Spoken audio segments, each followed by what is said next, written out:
ഹരേ രാമ രാമ രാമ ഹരേ ഹരേ. ഹരേ കൃഷ്ണ കൃഷ്ണ കൃഷ്ണ ഹരേ ഹരേ.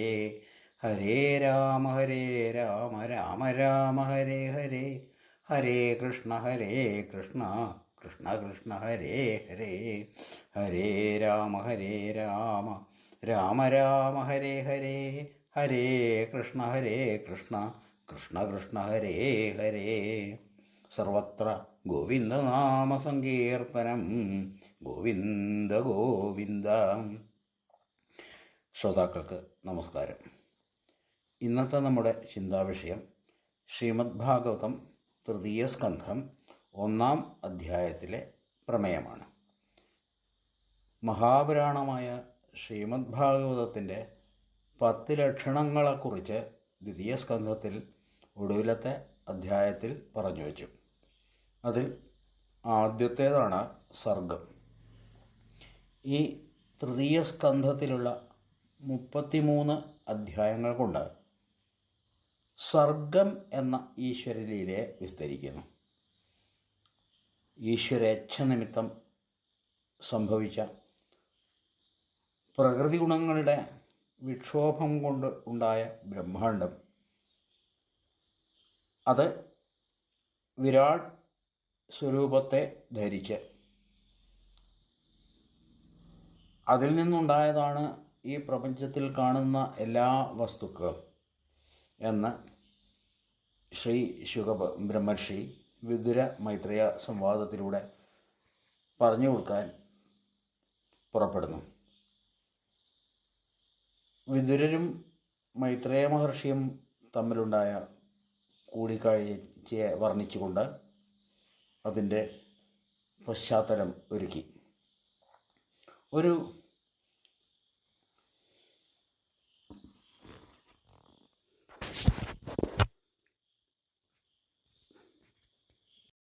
അതിൽ നിന്നുണ്ടായ അഥവാ അതുതന്നെയായ വിരാട് സ്വരൂപത്തെക്കുറിച്ചും ശ്രീശുക ബ്രഹ്മർഷി വിദുര മൈത്രേയ സംവാദത്തിലൂടെ പറഞ്ഞു കൊടുക്കുന്നു. വിദുരരും മൈത്രേയ മഹർഷിയും തമ്മിലുള്ള കൂടിക്കാഴ്ചയെ വർണ്ണിച്ചുകൊണ്ട് അതിൻ്റെ പശ്ചാത്തലം ഒരുക്കി. ആ വിദുരോദ്ധവ സമാഗമമാണ് ഈ അധ്യായത്തിൽ വർണ്ണിക്കുന്നത്.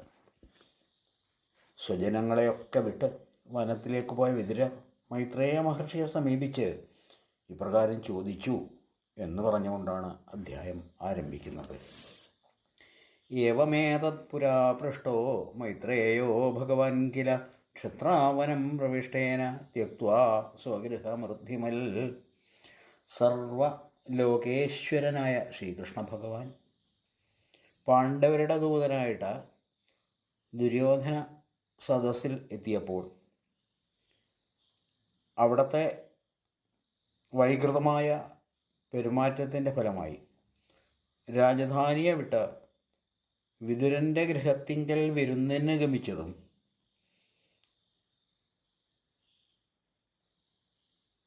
ആ പാവനമായ ഗൃഹത്തെ തന്നെ ഉപേക്ഷിച്ച് വിദുര വിരക്തി മൂലം വിട്ടുപോയതും ഒക്കെ പ്രശംസിക്കുന്നതാണ് 2-ാമത്തെ ശ്ലോകം. വിദുരരുടെ വിരക്തി അത്രമാത്രം ശ്രേഷ്ഠമായിരുന്നു.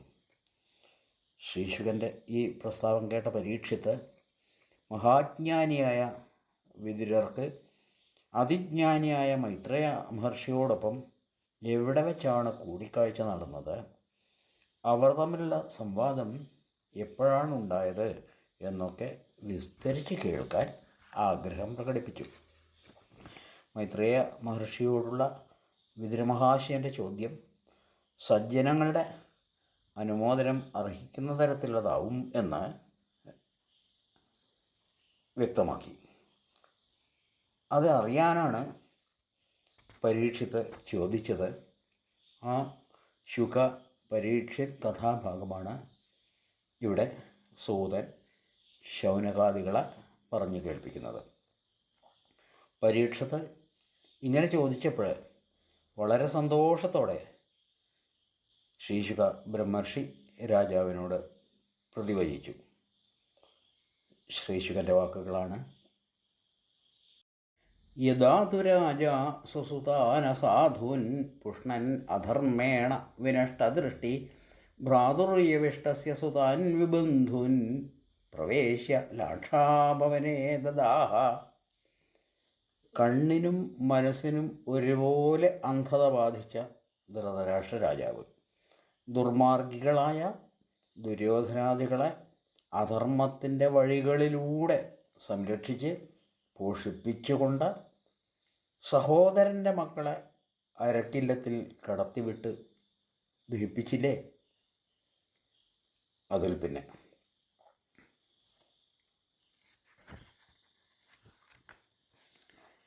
യഥാ സഭായം കുരുദേവദേവ്യാ കേശാഭിമർശം സുതകർമ്മഗർഹ്യം ന വാരയാമാസ നൃപസ്നുഷായ സ്വസ്യേർഹരന്ത്യ കുചകുങ്കുമാനി. കുരുരാജ്യത്തിൻ്റെ യഥാർത്ഥരാജനായ യുധിഷ്ഠിരൻ്റെ പട്ടമഹിഷിയായ പാഞ്ചാലിയുടെ തലമുടി പിടിച്ചിഴച്ചില്ലേ? അതിൽ പിന്നെ ദ്യൂതേത്വധർമ്മേണ ജിതസ്യ സാധോ സത്യാവലംബസ്യ വനാഗതസ്യ നയാചതോദൽ സമയേന ദായം തമോജുഷാണോ യദജാതശത്രോ. കള്ളച്ചൂത് കളിച്ച് യുധിഷ്ഠിരൻ്റെ സർവവും തട്ടിയെടുത്തില്ലേ? അതിൽ പിന്നെ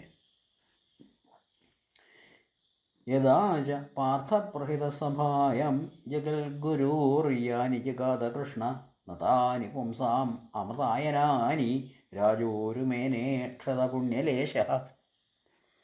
ശ്രീകൃഷ്ണ ഭഗവാൻ സദസ്സിൽ വെച്ച് അമൃതനിഷ്യന്തിയായ വാക്കുകളിലൂടെ പാണ്ഡവരെ എങ്ങനെ സംരക്ഷിക്കണം എന്നാവശ്യപ്പെട്ടുവോ അതൊന്നും ധൃതരാഷ്ട്രർ മാനിക്കാതിരുന്നു. അതിൽ പിന്നെ യദോ ബഹൂതോ ഭവനം പ്രവിഷ്ടോ മന്ത്രായ പൃഷ്ട കില പൂർവജേന അഥാഹ തന്മന്ത്രദൃശം വരീയൻ യന്മന്ത്രിണോ വൈദുരികം വദന്തി. രാജ്യ കാര്യാലോചനയ്ക്കായി രാജഭവനത്തിലേക്ക് വിളിച്ചു വരുത്തപ്പെട്ട വിതുരൻ രാജ്യതന്ത്രജ്ഞന്മാർ വിതുരവാക്യം എന്ന് വിശേഷിപ്പിക്കുന്ന വിധം ശ്രേഷ്ഠമായ ഉപദേശം ജ്യേഷ്ഠനായ ധൃതരാഷ്ട്രർക്ക് നൽകിയല്ലോ. തുടർന്ന് വിതുരൻ പറഞ്ഞ വാക്കുകൾ എന്തെന്ന് വിവരിക്കുന്നു. അങ്ങയുടെ ക്ഷന്തവ്യമല്ലാത്ത അപരാധത്തെക്കുറിച്ച് പുറത്തിരിക്കുന്ന ധർമ്മപുത്രന് അവകാശപ്പെട്ട ഭാഗം കൊടുത്തേക്കൂ. അനുജന്മാരായ ദുര്യോധനാദികളുടെ അപരാധത്തെ അധികരിച്ച് സർപ്പം പോലെ ചീറിക്കൊണ്ടിരിക്കുന്ന ഭീമനിൽ നിന്ന് അങ്ങയ്ക്കും അത്യന്തം ഭയമുളവായിട്ടുണ്ട്. കുന്തിപുത്രന്മാർ സമ്പൂജ്യനായ ശ്രീകൃഷ്ണ ഭഗവാന്റെ സംരക്ഷണയിലാണ്. സമസ്ത രാജാധിരാജന്മാരെയും ജയിച്ചൊതുക്കി നിർത്തിയ യാദവോത്തമനായ കൃഷ്ണൻ സ്വന്തം നഗരത്തിൽ തന്നെ ഇരിക്കുന്നുണ്ട്. ആ ഭഗവാന്റെ വിരോധിയായ ഈ ദുര്യോധനൻ എന്ന വിപത്തിനെ ഗൃഹത്തിലേക്ക് കടന്നു വന്നിട്ടുള്ള കെടുതി എന്നറിയാതെ ഐശ്വര്യമെല്ലാം നഷ്ടപ്പെട്ട പരാങ്മുഖനായ അങ്ങ് പുത്രഭാവത്തോടെ വളർത്തുകയാണ്. സ്വന്തം വംശത്തിൻ്റെ നന്മയ്ക്കെന്ന് കരുതി ഈ ദുർബുദ്ധിയെ ഉപേക്ഷിക്കുകയാണ് ഉചിതം എന്ന് വിതുരർ ധൃതരാഷ്ട്രരെ ഉപദേശിച്ചു. ഈ ഉപദേശം നൽകിയ സജ്ജനങ്ങൾക്ക് അഭിലഷണീയനായ വിതുരരെ വർദ്ധിച്ച കോപാവേശത്താൽ ചുണ്ട് വിറച്ചുകൊണ്ട് ശകുനി, ദുശാസനൻ, കർണൻ എന്നിവരോടുകൂടി ആ സഭയിൽ വെച്ച് അവമാനിച്ചു. നോക്കൂ, എത്രമാത്രം ഹീനമായാണ് ദുര്യോധനൻ സ്വന്തം ഇളയച്ഛനായ വിതുരരോട് പെരുമാറിയതെന്ന്. കയേനമത്രോപജുഹാവജിഗ്മം ദാസ്യാസുതം യദ്ബലിനൈവ പുഷ്ട തസ്മിൻ പ്രദീപ പരകൃത്യ ആസ്തേ നിർവാസ്യതാമാശു പുരാച്ഛ്വസാന. ഈ കുടിലനായ ദാസീപുത്രനെ ആര് ഇവിടെ വിളിച്ചു വരുത്തി? ആരുടെ ഔദാര്യം കൊണ്ട് സ്വന്തം ശരീരം പുഷ്ടിപ്പെടുത്തിയോ അയാൾ ഇപ്പോൾ ഈ മനുഷ്യൻ്റെ ശത്രുവായി തീർന്നു. ജീവൻ മാത്രം അവശേഷിപ്പിച്ചുകൊണ്ട് ഇവനെ രാജധാനിയിൽ നിന്ന് അടിച്ചിറക്കുക എന്ന് ദുര്യോധനൻ ആക്രോശിച്ചു. സ്വന്തം ഇളയച്ഛനെ ദാസീപുത്രൻ എന്ന് വിളിച്ച് നിന്ദിച്ചത് മാത്രമല്ല, ഉണ്ട ചോറിന് കൂറ് കാണിക്കാത്തവൻ എന്ന് പറഞ്ഞും അധിക്ഷേപിച്ചു. മാത്രമല്ല ആട്ടി ഇറക്കണമെന്നും. ഇതൊക്കെ ജ്യേഷ്ഠനായ ധൃതരാഷ്ട്രർ കേട്ടുകൊണ്ടിരിക്കുന്നു. കർണകഠോരമായ നിന്ദാവചനങ്ങൾ. ഒട്ടും താമസിച്ചില്ല. കോട്ടവാതുക്കൽ തൻ്റെ വില്ലും ഉപേക്ഷിച്ച് ഈശ്വരമായെ മാനിച്ച് വിതുരർ കൊട്ടാരം വീട്ടിറങ്ങി. ദുര്യോധനൻ പിടിച്ചു പുറത്താക്കുന്നതിന് മുമ്പ് സ്വയം പുറത്തിറങ്ങി. ഇയാൾ പാണ്ഡവന്മാരോട് ചേർന്ന് യുദ്ധത്തിന് വരുമോ എന്ന് ദുര്യോധനന് സന്ദേഹം തോന്നിയേക്കാം. വേണ്ട, അദ്ദേഹം വില്ല് കോട്ടവാതിൽക്കൽ ഉപേക്ഷിച്ചാണ് പുറപ്പെട്ടു പോയത്. ഇങ്ങനെ സർവവും പരിത്യജിച്ച് വിതുരർ ചെയ്ത തീർത്ഥാടനത്തെക്കുറിച്ച് തുടർന്നുള്ള ശ്ലോകങ്ങളിൽ വർണ്ണിക്കുന്നു. കൗരവ വംശത്തിൻ്റെ പുണ്യം കൊണ്ട് ആ വംശത്തിലെ ഒരംഗമായി ജനിച്ച വിതുരർ ഹസ്തിനപുരം ഉപേക്ഷിച്ചു പോയതിൽ പിന്നെ ഭഗവാൻ പല രൂപത്തിലും അധിഷ്ഠാനം ചെയ്ത് ശോഭിക്കുന്ന പുണ്യക്ഷേത്രങ്ങൾ ദർശിച്ച് പുണ്യം നേടാനായി എങ്ങും ചുറ്റി സഞ്ചരിച്ചു. നഗരങ്ങൾ, പാവനങ്ങളായ ഉപവനങ്ങൾ, പർവ്വതങ്ങൾ, കാവുകൾ, പരിശുദ്ധ ജലാശയങ്ങൾ, നന്നായി അലങ്കരിക്കപ്പെട്ട പുണ്യതീർത്ഥങ്ങൾ, പുണ്യക്ഷേത്രങ്ങൾ എന്നിവിടങ്ങളിലൊക്കെ ഏകാഗിയായി സഞ്ചരിച്ചു. ഒരവധൂതനെ പോലെ വ്രതനിഷ്ഠനായി. ഇത്തം വ്രജൻ ഭാരതമേവ വർഷം കാലേന യാവത് ഗതവാൻ പ്രഭാസം താവച്ഛശാസ ക്ഷിതിമേകചക്രാമേകാതപത്രാമജിതേന പാർത്ഥ.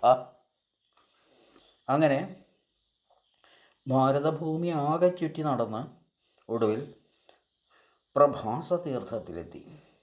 അത്രയും കാലം ധർമ്മപുത്രർ ശ്രീകൃഷ്ണനോടൊത്ത് ഭൂമിയെ ഒറ്റക്കുടക്കീഴിൽ ഒതുക്കി നിർത്തിക്കൊണ്ട് സൽഭരണം കാഴ്ചവെച്ചു.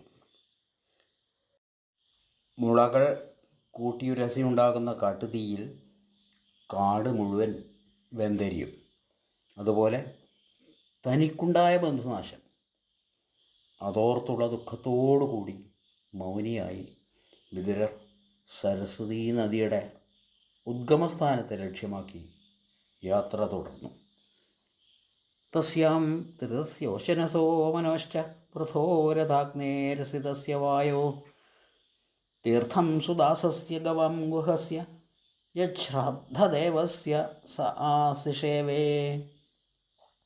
ആ സരസ്വതീ നദിയിൽ ഉള്ള ത്രിതൻ്റെയും ഉശനസിൻ്റെയും മനുവിൻ്റെയും പൃഥുവിൻ്റെയും അഗ്നി, ആസിതൻ, വായു, സുദാസൻ, ഗുഹൻ, ശ്രാദ്ധദേവൻ എന്നിവരുടെയും ഗോക്കളുടെയും നാമത്തിൽ അറിയപ്പെടുന്ന എത്രയെത്ര തീർത്ഥങ്ങളാണുള്ളത്. അവയൊക്കെ അദ്ദേഹം ആസേവിച്ചു. ഋഷിമാരാലും ദേവന്മാരാലും നിർമ്മിതമായ സുദർശന ചക്രാങ്കിതമായ മന്ദിരങ്ങൾ, കൃഷ്ണാനുസ്മരണയുണ്ടാക്കുന്ന അനേകം ക്ഷേത്രങ്ങൾ, അവിടങ്ങളും അദ്ദേഹത്തിൻ്റെ സേവന സ്ഥലങ്ങളായി. സൗരാഷ്ട്രം, സുവീരം, കുരുജാങ്കല ദേശങ്ങൾ, അങ്ങനെ പല പല ദേശങ്ങളും കടന്ന് ഒടുവിൽ ചെന്നെത്തിയത് യമുനാ തീരത്ത്. അവിടെ പരമഭാഗവതനായ ഉദ്ധവരെ കണ്ടുമുട്ടി.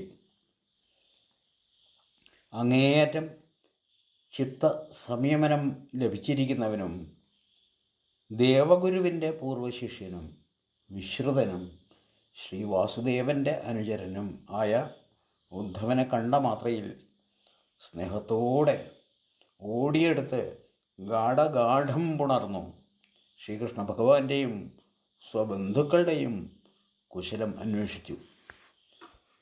തുടർന്നുള്ള ശ്ലോകങ്ങളിൽ ഒരു ശ്ലോകം കൊണ്ട് രാമകൃഷ്ണന്മാരുടെയും പിന്നെ 9 ശ്ലോകങ്ങളിലൂടെ യാദവ പ്രമുഖന്മാരുടെയും പിന്നീട് 6 ശ്ലോകങ്ങളിലൂടെ പാണ്ഡവരുടെയും കാര്യങ്ങൾ അന്വേഷിച്ചതായി വർണ്ണിക്കുന്നു. ഇങ്ങനെ ബന്ധുജനങ്ങളെക്കുറിച്ച് അന്വേഷിച്ച ശേഷം വിതുരർ തൻ്റെ സ്ഥിതിയെക്കുറിച്ചും ഉദ്ധവരോട് വ്യക്തമാക്കി. ആ ശ്രീകൃഷ്ണ ഭഗവാന്റെ അനുഗ്രഹത്താൽ ഇങ്ങനെ സഞ്ചരിക്കുന്നതായി അറിയിച്ചു. സർവശക്തനായ ശ്രീകൃഷ്ണൻ അപരാധികളെ ഉപേക്ഷ കാണിക്കാതെ തൽക്ഷണം കൊണ്ട് കൊന്നൊടുക്കിയിരുന്നുവെങ്കിൽ പാണ്ഡവർക്ക് ഈ ഗതി വരില്ലായിരുന്നു, തനിക്ക് ഈ മാനഹാനി നേരിടേണ്ടി വരില്ലായിരുന്നു എന്ന് സൂചിപ്പിക്കുകയും ചെയ്തു. കൗരവരുടെ അകൃത്യത്തെ തൽക്കാലം പുറത്ത ഭഗവാന്റെ ഉപേക്ഷയുള്ള കാരണം കർമ്മ പ്രവർത്തന ബോധം ഉളവാക്കുന്നതിന് ആകാം. ഇത്രയും പറഞ്ഞുകൊണ്ട് തസ്യാം പ്രപന്നാഖിലലോകപാനാം അവസ്ഥിതാനാമനുശാസനെ സ്വേ അർത്ഥായ ജാതസ്യ യദുഷ്വജസ്യ വാർത്താം സഖേ കീർത്തയതീർത്ഥകീർത്തേ. ശരണാഗതന്മാരായ സമസ്ത ലോകപാലന്മാരുടെയും സ്വീയമായ ആദേശത്തിൽ അടിയുറച്ചു നിൽക്കുന്നവരുടെയും കാര്യത്തിനു വേണ്ടി യാദവകുലത്തിൽ ജനിച്ച പുണ്യകീർത്തിമാനായ ആ ജന്മരഹിതൻ്റെ കഥ വിസ്തരിച്ച് പറഞ്ഞു കൊടുക്കാനായി പരമസുഹൃത്തായ ഉദ്ധവരോട് വിതുരമഹാശയൻ അഭ്യർത്ഥിച്ചു. സർവശക്തനായ ശ്രീകൃഷ്ണ ഭഗവാൻ ദുർവൃത്തന്മാരായവരുടെ ഉന്മൂലനത്തെ ലക്ഷ്യമാക്കി തന്നെയാണ് പ്രവർത്തിച്ചത്. സദ്ധർമ്മ നിരതരെ വേണ്ട വിധം പരിപാലിക്കുകയും ചെയ്തു. ഒരു ഉദാസീനതയും ഭഗവാൻ കാട്ടിയിട്ടില്ല. വേണ്ടത് വേണ്ടപ്പോൾ വേണ്ടതുപോലെ പ്രവർത്തിച്ചു. ഇത്രയും ദയാലുവായ ആ കൃഷ്ണൻ്റെ കഥ വിസ്തരിച്ച് കേൾക്കാനാണ് വിതുരൻ ആഗ്രഹിച്ചത്. ആ മഹചരിതം ശ്രവിക്കാനുള്ള ഭാഗ്യം ഇതാ നമുക്കും സിദ്ധിച്ചിരിക്കുന്നു. ഭഗവത് കഥ കേട്ടുകൊണ്ടിരിക്കുന്ന ഏവർക്കും ശ്രീ ഗുരുവായൂരപ്പൻ്റെ അനുഗ്രഹം ലഭിക്കട്ടെ എന്ന് പ്രാർത്ഥിക്കുന്നു. സർവത്ര ഗോവിന്ദനാമ സങ്കീർത്തനം. ഗോവിന്ദ ഗോവിന്ദ.